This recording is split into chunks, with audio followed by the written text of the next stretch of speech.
Assalamualaikum warahmatullahi wabarakatuh. Selamat pagi anak-anak. Bagaimana kabar dan semangatnya pada pagi hari ini?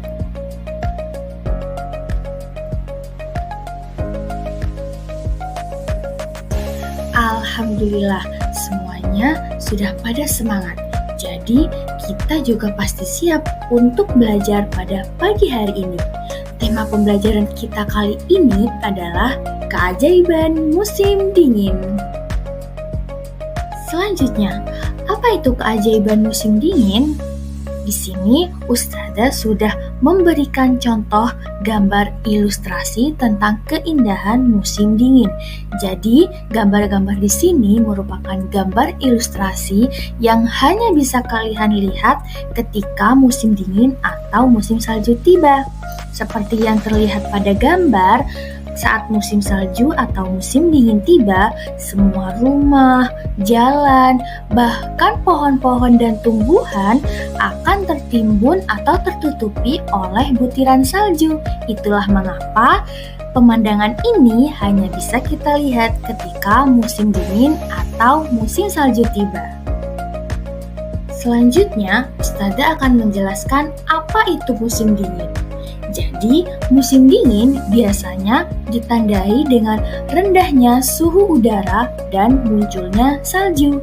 Suhu bisa di bawah 0 derajat Celcius ketika musim dingin tiba. Jadi, ketika musim dingin tiba, suhu akan terasa sangat dingin karena berada di bawah 0 derajat Celcius. Baik anak solih-solihah, selanjutnya Ustazah juga akan menjelaskan ciri-ciri lain ketika kita memasuki cuaca atau iklim di musim dingin. Yang pertama, salju dan suhu rendah. Tentu saat musim dingin atau musim salju, salju akan turun. Dan yang kedua, angin dingin dan embun beku. Jadi suhu yang terasa akan sangat dingin ketika kita memasuki musim salju atau musim dingin. Dan yang ketiga, perubahan suhu sangat cepat. Penjelasan selanjutnya adalah tentang aktivitas musim dingin. Jadi beberapa aktivitas ini hanya bisa kita lakukan ketika musim dingin atau musim salju tiba. Yang pertama, ski atau snowboarding. Jadi, ini merupakan aktivitas atau olahraga luar ruangan yang bisa kita lakukan ketika musim dingin tiba. Seperti contoh gambar yang terlihat, cara bermainnya adalah dengan menggunakan papan seluncur. Biasanya orang yang berolahraga ini, dia akan berdiri di papan seluncur dan meluncur dari atas ke bawah dengan sangat cepat dan harus menjaga keseimbangan agar tidak terjatuh. Aktivitas kedua, ice skating. Perbedaannya dengan aktivitas sebelumnya ski atau snowboarding, ski atau snowboarding menggunakan papan seluncur.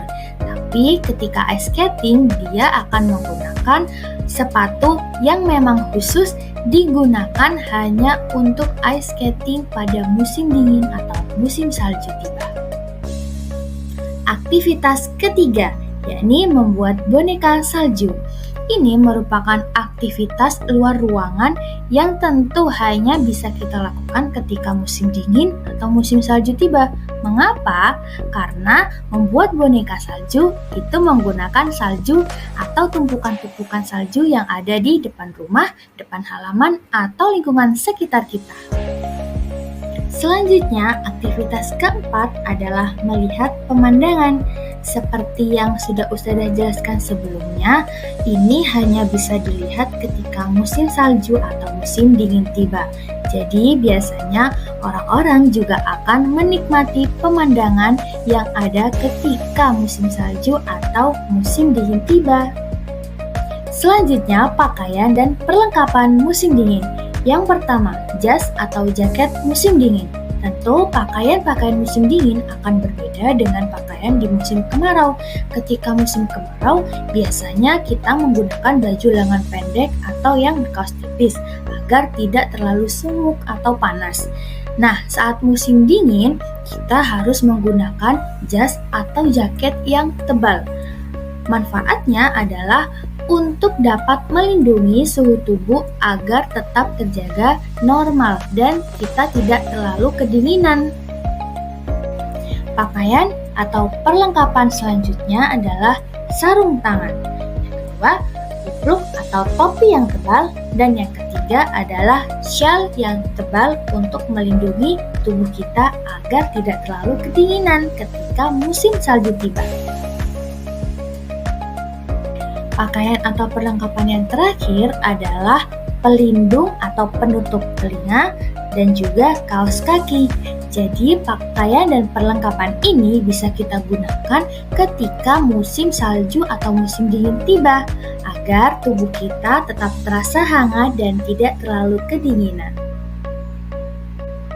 Penjelasan terakhir adalah makanan khas musim dingin.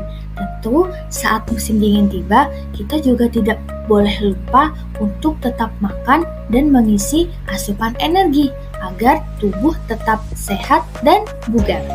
Contohnya dengan makan roti atau coklat panas untuk menghangatkan suhu tubuh kita. Dan contoh makanan kedua adalah sup hangat. Ini sangat berguna untuk menghangatkan tubuh kita ketika musim dingin tiba.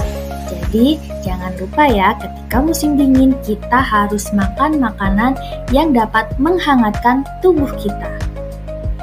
Baik anak solih-solihah, ini merupakan penjelasan tentang keajaiban musim dingin.